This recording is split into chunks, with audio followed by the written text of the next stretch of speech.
Hello kids, today we learn capital and small alphabets. So now we learn capital alphabets. Are you ready kids? Let's start. First one, A,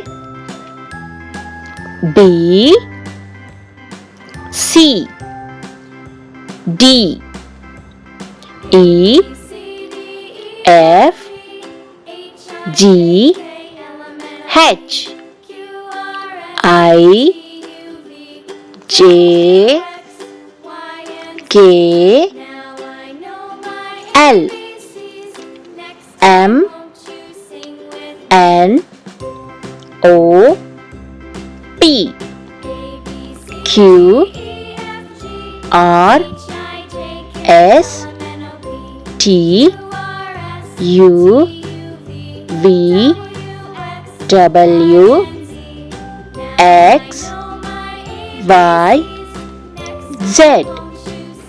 Capital letters completed. So now small letters.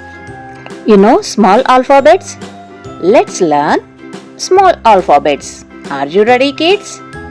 Let's start.